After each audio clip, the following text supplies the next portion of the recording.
Hi, this is Charlie Peck for the Thriving School Community Solution to the improving mental health in our schools. We are in a youth mental health crisis. And so the Thriving School Community is exactly what we do. And so I'm here today to talk with Johnathan. And oh my goodness, we've got a lot to talk about. I don't know how long this is going to go, but Johnathan's got an incredible background to talk about in-school suspension based on his book, The Art of In-School Suspensions and art of in-school suspension. And I cannot wait to dive into this. This is so big in our schools right now. Thanks for being here, Johnathan. Welcome. Thank you. Thank you so much for having me. Yeah, well, we have to talk about this. So let's just go right there. Where did you get started, and why are we here ending up with your latest book, The Art of In-School Suspension? How'd you get there? Okay. Bit of a long answer to that. So I am going into my 12th year of education. I did 7 years on a therapeutic campus teaching high school English on a campus for all of the children have a label of emotional disturbance. And then I'm going into my 5th year now as an in-school suspension teacher on a standard campus. And how we got to in-school suspension, I guess, to writing the book of in-school suspension is, I guess the first thing I should put out there is that I'm an educator. My wife and daughter are both educators, and most of my friends are educators. So the way I approached the problem initially was not just thinking about how can we benefit students, but also, what are the, oh, sorry about that. It's okay. No worries. What are the issues going into, or what are the teachers having issues with going into that position? So I approached it from that angle. What can I do to benefit these folks who are doing the most difficult job in the world, teaching on a middle school campus?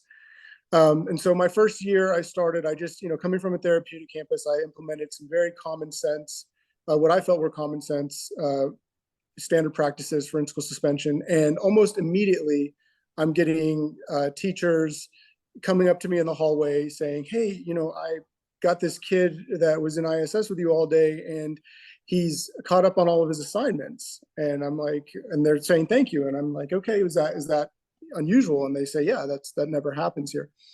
And I have other teachers coming up saying, oh, look, they had 3 zeros in the grade book and now they're caught up.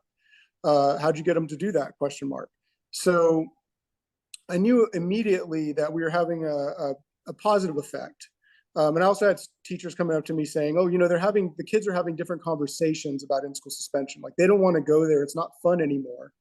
But they don't hate you. They're like, oh, Mr. Cranford's cool, but I hate ISS. I don't want to go back. So we're in the right direction. And that's just in year 1. And then by year 2, my campus noticed, by year 2, the district begins to notice, and they start sending people in, like behavior specialists and other ISS teachers, to view the ISS room as a model classroom.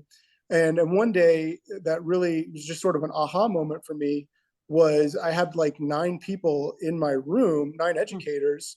My district happened to be mentoring another district on PBIS implementation, and they brought them to me. So I have all these people in my room all of a sudden looking at how I'm doing in school suspension, which is more attention than I've ever received as an educator in my career so far. So I start asking questions. I'm like, what is going on? Why are other ISS rooms operating like this? And they tell me, well, nobody's doing what you're doing. And so I say, okay, that's interesting. Let me look into it further. So I started looking outside of my district, and I'm in the Houston area, and we have over 30 districts just within driving distance, basically. And I know people around, all of them. So I start asking around in other districts, what is it like? And I ask them how their in-school suspension is there. And then if you ask people what in-school suspension is like, teachers on their campus, they'll tell you, you get 1 or 2 answers. It's usually, well, in-school suspension's a joke, and the kids actually like to go there, and it doesn't serve any purpose other than just to get them out of your room for a few days. Or they'll tell you, well, I think our ISS room is pretty good. But then if you dig a little deeper and ask them, well, how do you get work to them? What is the assignment completion rate, that sort of thing? And they'll be like, oh, no. We don't expect work to come back from in-school suspension. You just make them sit in the room and be quiet all day. Which, I identify that as not being school, right? That's just a holding tank for children.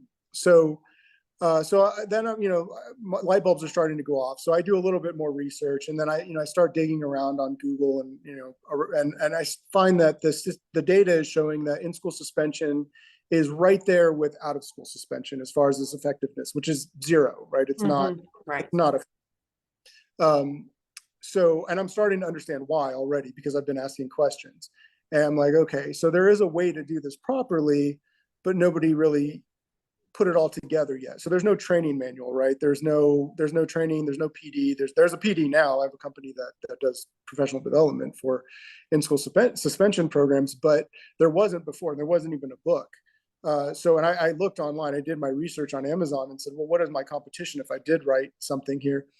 And as it turns out, there's books on why you shouldn't have in-school suspension and why it's bad for kids, and I understand that point of view. And there's books on things that you can do to pass the time in school suspension, basically worksheets that are just busy work for in-school suspension, just stuff to like get people through. But there was no real definitive, here's how you go from no program to having a program that functions and does everything that you want to do. And what I claim, which is we offer a targeted behavior intervention with zero loss of instructional time, and on top of that, we're also going to give them some SEL. We're probably going to do grade repair. We're going to backfill some deficits, usually I should say.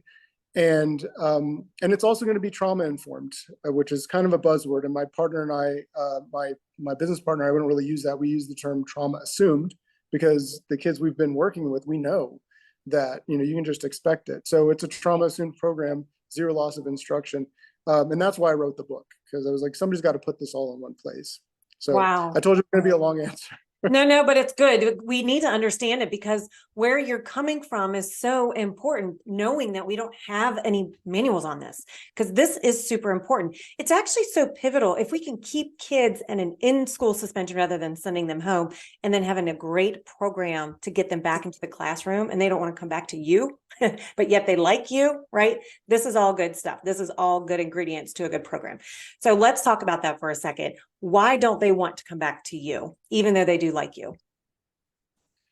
Well, I mean, it's not a good time. Yeah. What is it that you do? Yeah. This is important.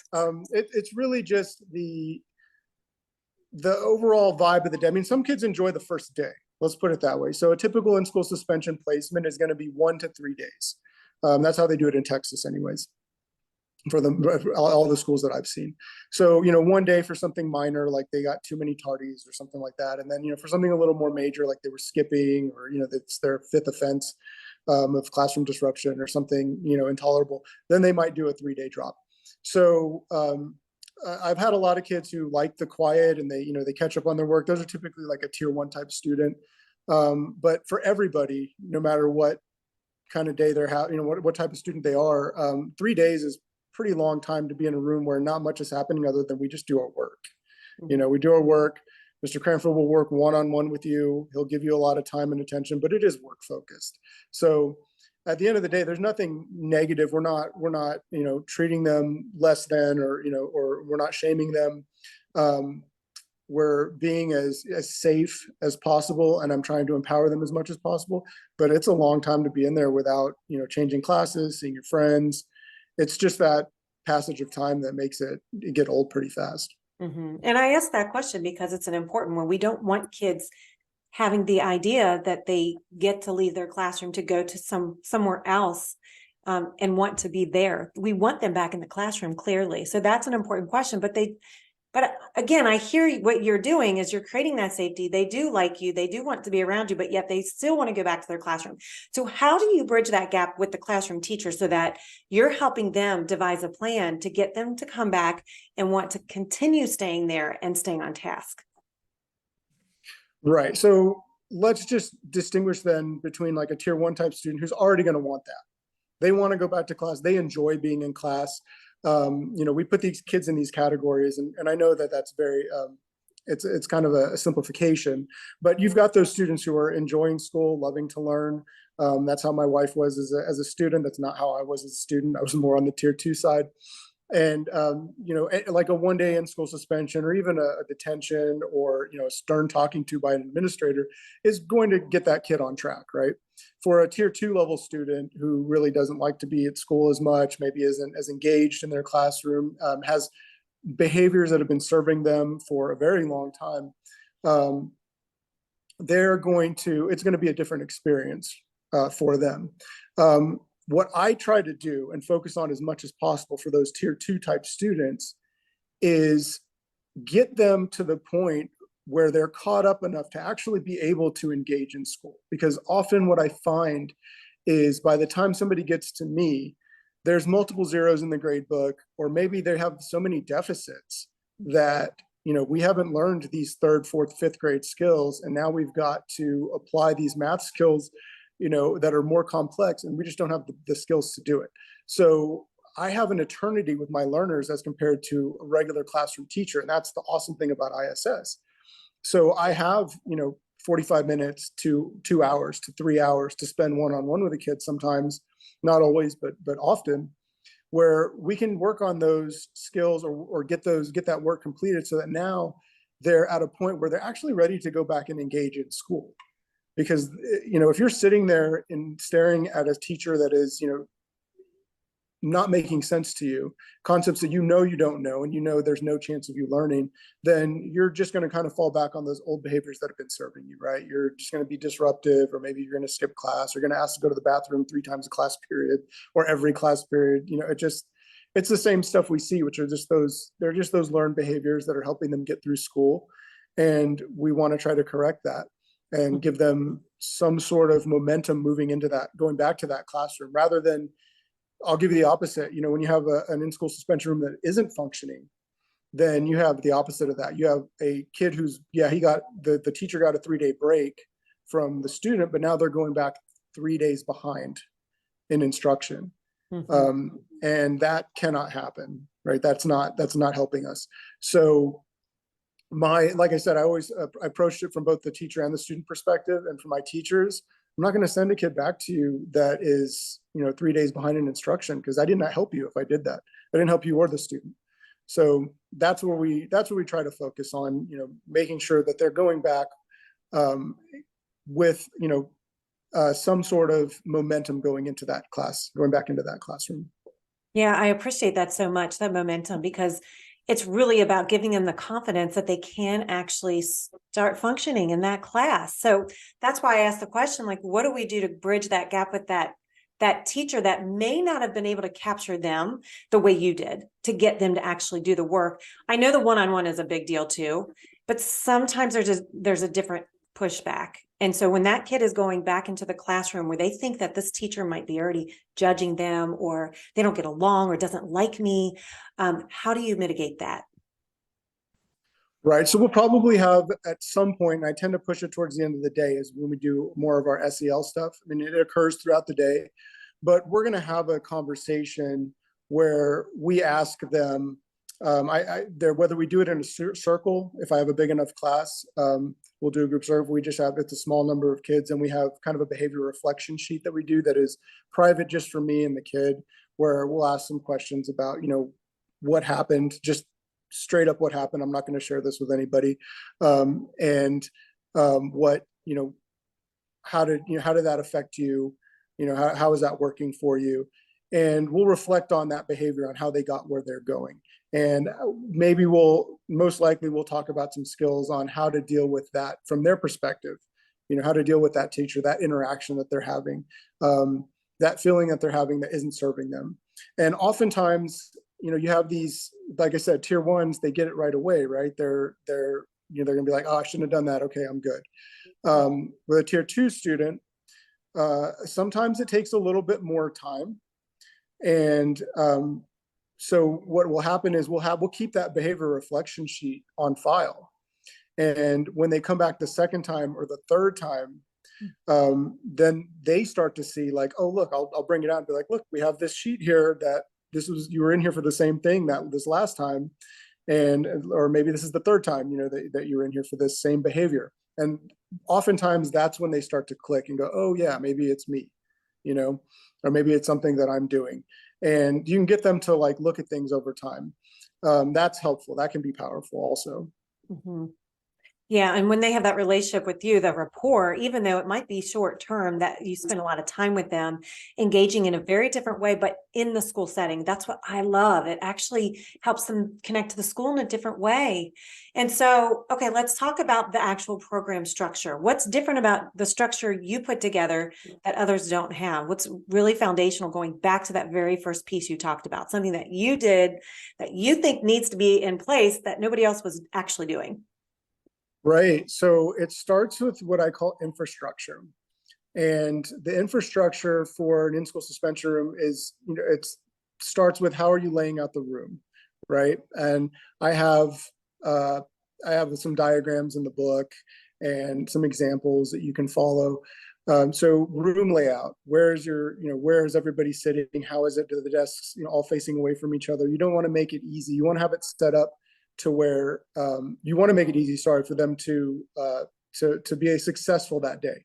So, and a lot of times that means you're not having them all facing each other or side by side, because that's just a recipe for them to make a mistake and create an error that they're going to be redirected for. So we want them to successfully complete their day. So we try to set the room up for that. The other part, that's kind of a physical infrastructure thing, where your rules are posted, making sure that you have rules posted. Obviously, do you have a place for them if they're allowed technology in school? Do you have a place for them to put their cell phones? I use a calculator caddy, and they all come and put them in, and all the desks are numbered. So I have everybody's. I know where everybody's sitting. It's connected to my seating chart, which is connected to the calculator caddy. So the number of your seat is where you're going to put your phone. Just basics, well, what I would consider basics, and a lot of regular classroom teachers do something similar as well. But that's the standard physical structure of the room.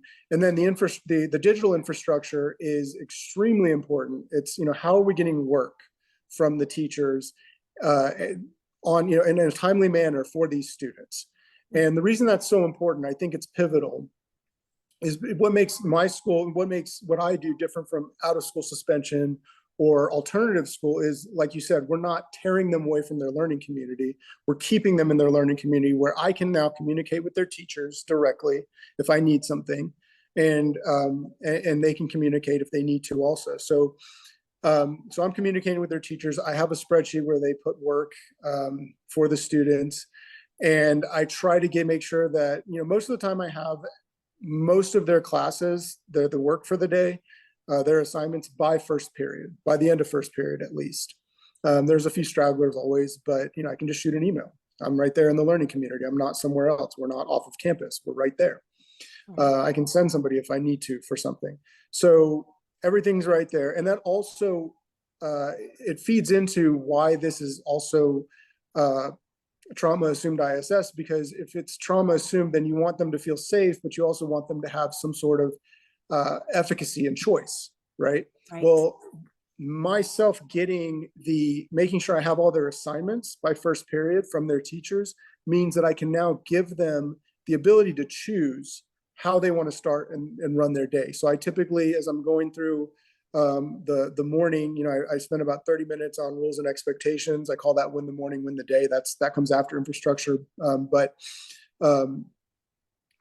as I'm doing that, I let them know, like, hey, we're going to do our assignments in the order that you choose. So you want to start with math today? That's cool. Start with math. I have your assignment right here. I'm just going to track into my spreadsheet. I'll know where everybody's at, and I'm monitoring to make sure everybody's doing what they're supposed to be doing. That gives them some efficacy in how they tackle their day. We go for core content first. So I want to make sure we get math, social science, and ELA done first.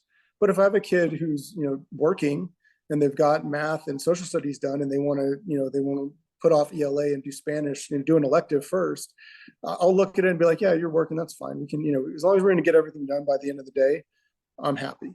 Right. Because I want my kids to be successful. So we've got our infrastructure, digital and physical. We've got our rules and procedures. I call it win the morning, win the day. So that is very crucial. I spend about 30 minutes, because them feeling safe. I mean, the conundrum is with trauma assumed stuff or trauma informed is that, they have to feel safe. Right. But, they're trying to put exclusionary discipline as like a last resort. Right. which I understand. But if you have a good trauma-informed ISS room, it doesn't have to be an absolute last resort. It can be something more positive.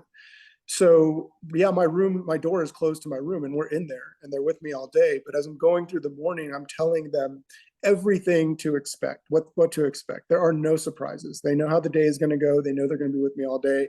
Everything is discussed. So it takes about 30 minutes. It does eat up some time in the day, but it's well worth it because we don't have any issues after that. Yeah. For the most part. So it's safe. They know what to expect. There's no surprises. They have some choice in how they run their day.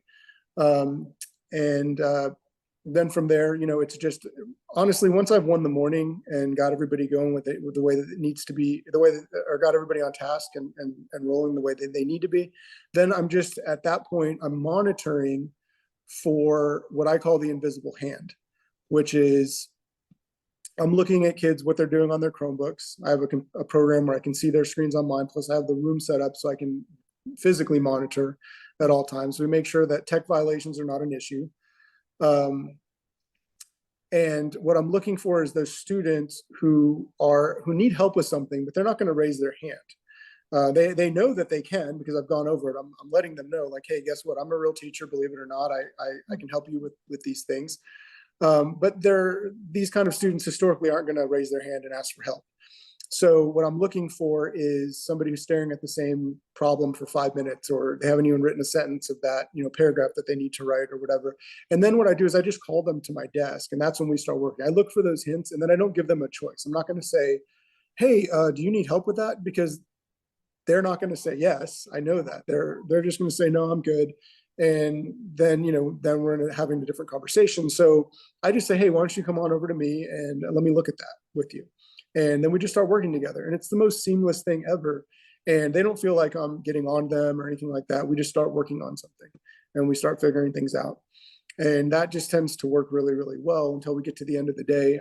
I just cycle through that with, all the kids. Sometimes a lot of kids need help. Sometimes very few of them do. Just depends on who's in there. And then towards the end of the day, we do a little bit more SEL. We might have a circle. We might just be going over some of our questions. I might just talk to them a little bit. We might have something very informal. It just depends on how the day feels. Mm-hmm.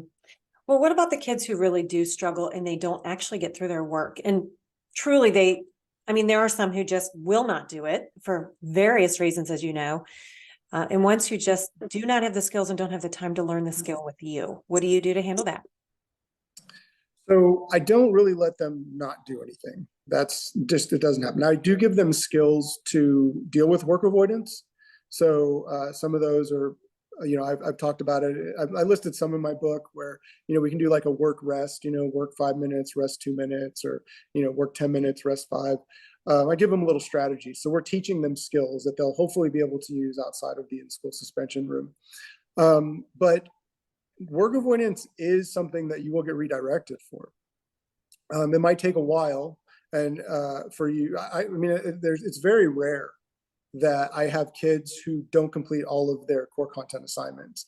And if I do, it's like they got at least 2 of them done. And that would be very, very seldom that they fell that far. Most of the time, if they are giving me, if I don't have instructional control for, X amount of hours or whatever, then, they might only get 3 out of 4 of the core contents done. Or maybe they got, 3 of them done in 1 elective because I was, allowing them to do that to get a little bit of a break from core content that they were trying to avoid. But it's really, I have a way of redirecting them, and I give wait time and, multiple reminders to stay on task, just stuff that you should do if you're working with these kind of folks. And eventually it just gets to the point where they're like, okay, I'm going to do something, right? If we get to like noon and they're at, they've had multiple redirections and they're getting to the point where they're close to not successfully completing their day of ISS, which means they're going to get another day of ISS possibly, then usually at that point, it's been a long day. I've not been rude to them, but I've just told them, hey, we're at this point now. Okay, now we're at this point. You're still not, on task. You're still not doing what you're supposed to do. We give non-judgmental, non-energized redirections is, always. So they just know that, these are the things that are happening that I talked about would happen at the beginning of the day. So there's no surprises. Then usually by that time, that point in the day, it's kind of late. They're like, oh, I've already been in here for several hours. I probably just want to do something to get some work done. And they'll do that. And usually they come back the next day and they're even better if they, if it's, unless it's their last day or whatever, then, they might have gotten a 3-day ISS placement. And day 1, they were maybe testing the waters a little bit with that work avoidance. By day 2, we don't really have that issue anymore. And day 3, they're probably fatigued of being in the room, but they're okay and they're doing their work and they just want to get it done and get out and enjoy their freedom again. Yeah, I bet. Oh my gosh, you can imagine yourself too. Oh my gosh, I had Saturday school once, so I know exactly. It's not exactly the same, but my goodness, we weren't allowed to do work. Oh my gosh, I remember that day. Breakfast club all over again. But it's true. If you're engaging them, clearly engaging them in a way that's non-judgmental, which sometimes they don't experience or they don't have that perception of adults not judging them. Does that make sense? If they're coming into your space, that's really powerful. Clearly you understand that. So if you, Johnathan, were going to step out of this role and start your own classroom and you did like a regular ed class, what would you immediately do when you're planning for the next year? What would you do to carry over some of these principles that you're using now that are working well into your own regular education classroom? Sure. Actually, my daughter uses some of the stuff from my book. She's given me shout outs on social media. It's really kind of her. Nice. But she's like, yeah, I used this strategy from your book. Thanks, Dad. I'm like, you have no idea how proud that makes me as a father. But sure. So one of the things I would for sure carry over would be my redirection and documentation, because that is a huge issue for teachers in a standard classroom. And now the difference between my class and their class is I have them all day and they have them for 45 minutes at a time, right? So my redirection strategy is we kind of have a 3 strikes and you're out policy.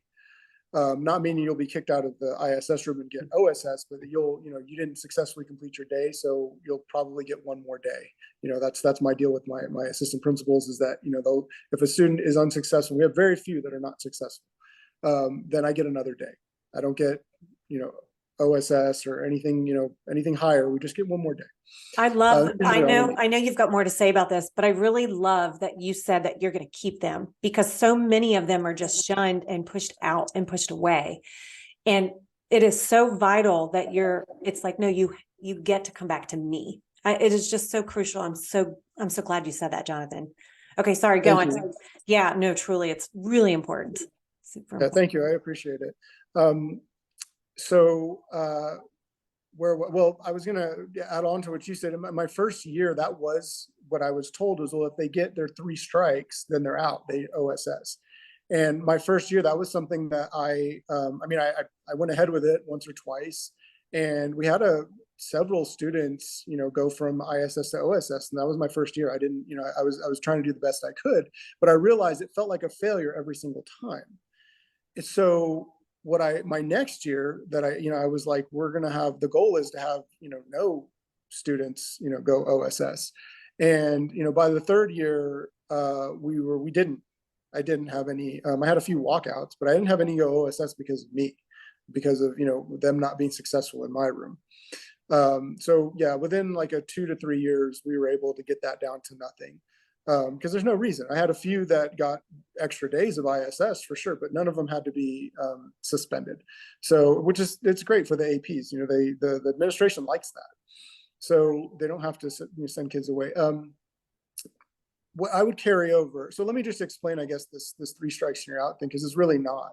I have them all day, right? So I can't just say like Breakfast Club, like you can't get into that power struggle where it's like, well, I redirect a kid and then they respond and then I respond back with another redirection, right? That's Breakfast Club. That's, well, you get another day of detention and another day and another day, right? You can't do that.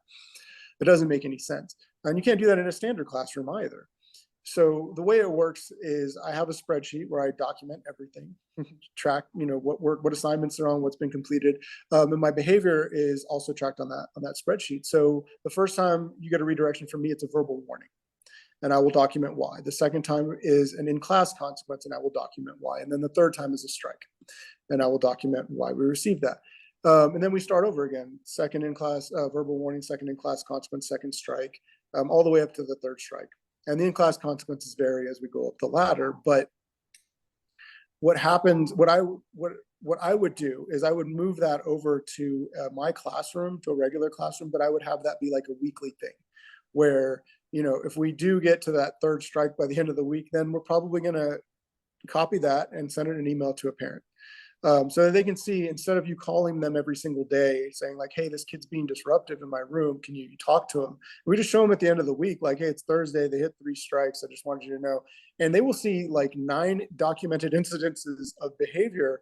And if they don't care at that point, then there's nothing you can do. You're just gonna have to keep redirecting and documenting. But then your admin has it too, right? So you can at least show that, like, hey, this is what I'm seeing here in the classroom. And then the other thing is, within that documentation, like I said, if I give you a verbal warning, I'm not going to then, if you don't respond, or if you respond negatively, I'm not going to then escalate, right? I'll do what's called a behavior cluster. So if I say, hey, I need you to get on task, and then you blow me off, I'll wait a little while, and then I'll go, okay, listen, I need you to get on task. I'm going to give you some wait time, about 5 or 6 minutes or 10 minutes if it's work avoidance, something that we can outweight them on. And then I'm going to check in with you, and I'm going to give you multiple reminders to get back on task in that 10 minutes. And if after 10 minutes we haven't gotten there, then then we'll go to the next consequence. So we're giving a lot of time before you even get to that next consequence. Typically, sometimes a long time. Like I said, it takes a good while in my room to even get to that second strike. Wow. Oftentimes it's after lunch. And so then we can go to them and be like, hey, we're on strike 2, so we're not doing great, but do we really want to get to this? We really want to go all the way to 3 and risk another day of in-school suspension when you're already made it most of the day. And most of them are, they'll look at the day and be like, yeah, I don't want to do this again tomorrow. Yeah. So yeah. You can reason. So I would take that and put it into like more of a weekly format for a regular classroom. Instead of it being that day, it would just be like over the course of a week, we would do that. So if you reach the third strike by the end of the week, then we'll take some more action on top of that. And then, everything I do as far as like win the morning, win the day, this is stuff I did on the therapeutic campus where, you really strongly work on your rules and expectations and your procedures the whole first week of school, right? Right. Well, I do it, I basically have the first day of school every day in ISS, essentially, when it comes to, rules, procedures, all of that. I would keep that, and I would, almost the same way that I do it now, I would just spread it out over a week. And then every time they come back from a break, like Christmas break or, anything longer than 2 days, we got to go over all that stuff again. Teachers of good classroom management know that you have to do that. They do it intuitively. Others, you got to let them know. I think I had to be told probably my first 1 or 2 years. Somebody had to come along and say, hey, Christmas break, you're going over your rules and procedures again, right? I'd be like, oh yeah, we're supposed to do that. Yes, that is crucial. They've been gone for 2 weeks. They've completely forgotten everything, how to behave as normal human beings in a classroom. Yeah. Lost that ability. It's been longer than 3 days. So well, we're seeing that in middle school. Apparently, I keep hearing this from school counselors and school social workers that there are many 7th and 8th graders who there's a fallout from the time that they missed with those social skills in school. And now that they're in middle school, the 7th graders are really struggling. I'm hearing that all across the nation when I talk to middle schoolers or middle school teachers and social workers and school counselors. Not everybody though, clearly not everybody, but it seems like when they do miss out on that structure of school, which is why school is so vital to our society, that they do struggle. And so they need that. And so they need us to lead that. So again, I'm so glad you're saying these things, Johnathan. So let's talk about those kids who struggle with outbursts. I know people are thinking about it. I don't even like that word myself, but let's do that. I think what principals who are listening, administrators who are listening, APs who are listening, are grateful about the documentation and really wish classroom teachers would do more of that. I think that would help in a lot of ways, but they're so busy.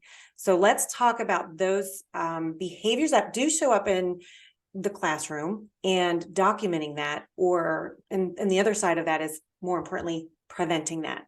So let's talk about how teachers can actually document that in a way that's super easy. And then let's talk about how we can prevent that. So go whichever way you'd like to go first. Sure. Okay. Well, prevention first, and you may have to remind me of the second part of the question, okay. Is like I said, there shouldn't be any surprises. So, and you want to prevent outbursts, then, which is, like I said, I spent 7 years doing this. I often tell people working on a therapeutic campus that even within my own district, they have no idea what that meant. And we're talking about kids who are from residential treatment centers, coming to you. They're in and out of behavioral health institutions. A lot of them are coming out of juvenile justice programs. Those kids, I tell people this and they freak out, but I mean, they put me in they sent me to the emergency room twice just in my last semester at that school. Once for a bite and once because I was assaulted. And that was like a normal semester. I mean, I filled out that workman's comp form so many times in my career that, it was ridiculous. But because, you were dealing with really aggressive behavior sometimes. So the prevention part is you don't want to have any surprises for these folks. I don't, in the 5 years or 4 years of in-school suspension, teaching in-school suspension, I've not been assaulted one time. I haven't had to deal with anything. I've had some outbursts. I've had some meltdowns in the classroom. Very few, but it happens once in a while. But I have so much experience dealing with that. It's not a big issue. The way you avoid that is, like I mentioned, doing the things that I mentioned before. Winning the morning, making sure that there's no surprises, laying out all that. And then on top of that, you need to make sure that you're fair. Because it's when you start to get unfair, people start to notice, particularly those kids. You're ruining those relationships when it feels like, you're redirecting one person for one thing, but you're letting things slide with somebody else. So you have to be fair in your redirection. And it's easier to be a little more strict on it than it is to be loose with it. So, because you're going to forget. And that's why I keep the spreadsheets to keep myself on track, right? So if I have 12 students in the class that, that have some behavior issues, if I'm redirecting one for talking, but I'm not redirecting another one for talking just because they're typically a better kid, then I'm still being unfair. So you can't do that. So you have to redirect everybody equally. Everybody gets the same redirection and consequences. And of course, the respect thing and the building of relationships, I need to go into that more. I mean, we could do a whole topic on teachers building relationships in a classroom, but one of the big things that I actually happen to be teaching a classroom management pullout session when we go back next school year. And one of the things I'm going to talk about a lot is what that actually means. Right? Because I've had people talk about, well, you should try to go and learn popular culture things so that you can relate to the students, which is a hard pass for me. I mean, if we're relating to each other, that's fine, but that is not as valuable as reflecting with that student. It's not as valuable as actually spending some time one-on-one working with that student, right? So what I need them to, what we need to understand as teachers is that you need to not have a friend relationship. You need to create an appropriate teacher-student relationship. And what that looks like is they understand exactly what they can expect from you. There's no surprises. And they can see that you are there to help them achieve something. So they see your boundaries, they know them, they're understood, but there's so much willingness to make sure that they're successful that they're not going to care about that, right? That's nurturing. For sure. That's what that relationship is. Absolutely. And that'll cut down a lot on the meltdowns, not on every kid. Some children, depending on their diagnoses or whatever, you're not going to be able to stop that. There's nothing you can do to de-escalate certain people, certain times. But for the most part, you're not going to have to deal with that. And most of your kids, 99% of your kids are going to respond well to you if you just have an appropriate teacher-student relationship. That's hard when, we have these 22-year-old, 23-year-old teachers coming in. They're not even 25 yet. They just, they're not even fully formed themselves and understanding what they want as relationships in their own lives. And so that needs to be spelled out. It's like I said in my book that that one line, I'm sure people probably took offense to it, but I said, like telling teachers they need to build relationships is a lot. It's almost as useless as saying you need to have more interesting lesson plans. Or more interesting, like it's not helping them unless you tell them how to get there and what that looks like. Agreed. Because for a long time, that was what they were telling teachers before the build relationships thing was big. The have more interesting lesson plans, make the kids more interested. Like, you're going to be able to compete with a 4K video game, or whatever the new streaming movie is. That's not what's going to work. They need to understand, where they are, what is expected, and know that you're there to help them achieve. Absolutely. And once they can feel that, then we have a better relationship, and that's a different kind of relationship. So that's what I would push as far as, avoiding those meltdowns. Yeah, I love that you said that too, because you're saying a lot of good things here, Johnathan. Thank you. That's why I have you here. Thank Yes. you. Thanks for having me. Well, of course. And that's the thing is, like, you can't just throw those blanket terms out there, even trauma informed. I mean, that's my background, and I still am cautious about using the word trauma because it's misunderstood or just so overly used. Like, just build a relationship with a kid. Well, oh my goodness, how many times do teachers have to hear that? They know that, and they're burned out from hearing that. Even burnout is driving me nuts these days to keep saying that. But it's going back to basics, isn't it? Use kids' names properly. Get their names right. Spell them right. Look at them. Notice them. Some basic things there. But I want to go back to one of the things you said is the one-on-one time. Teachers are totally overwhelmed with the one-on-one stuff. But one thing I really think we need to do more of is the one-on-one conferencing in our classrooms and set that up. I love the community circle thing. That there's tons of evidence of why that works and that it works. But the one-on-one is where you're going to get that time with them to let them know that you truly do value them and believe in them. And so when you can create that, even a short period of time, we've got to structure our classrooms that way. That sounds like one of the reasons ISS is working the way you set it up. So what do you think about that? Going back to how would you set up a classroom? How would you actually build in that one-on-one time with students if you did go back to a regular classroom? I mentioned that my wife and daughter are both school teachers. What I didn't mention is that my wife is probably one of the best math teachers in the country. Like, she's amazing. And I was asking her that question also recently. And what she taught me something that I didn't really realize, because I've been out of the regular classroom for a while now, but you're not going to have time as a regular classroom teacher. You have 150 kids throughout the day, 45-minute increments. You're not going to have, there's no way that, one conference per 150 kids, you'd spend a whole semester just conferencing one-on-one with those kids. It's impossible. That's why I said I get an eternity with my learners, because even 30 minutes is probably more than one-on-one time than they're going to get all year from a math teacher or a Spanish teacher or something.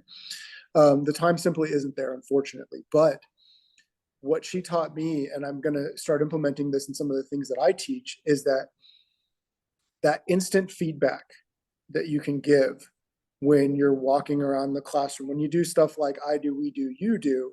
Well, when it comes time for the you do part for them to be working independently, you don't just go back to your desk and kind of monitor the class. You got to be walking around instantly, like giving feedback on what they're doing when they're doing it in real time, so that you can cut down on, for one, you make those personal touches, right? You're not physically touching the students, God forbid, right. But you're going around and like touching each student essentially by, like, oh, this, what are you writing? Okay, let me look at it. Well, let me make this correction here. You're giving that instant feedback on their work. And if you're doing that, it does two things. One, it helps to build that relationship, right, in those short, tiny increments, because they're having a one-on-one little interaction with you every single time. And then two, it also keeps them from that learned helplessness thing that keeps happening, that I hear a lot of teachers complaining about, which is you try to get them to do some independent work, and then they just sit there and I don't know how to do anything.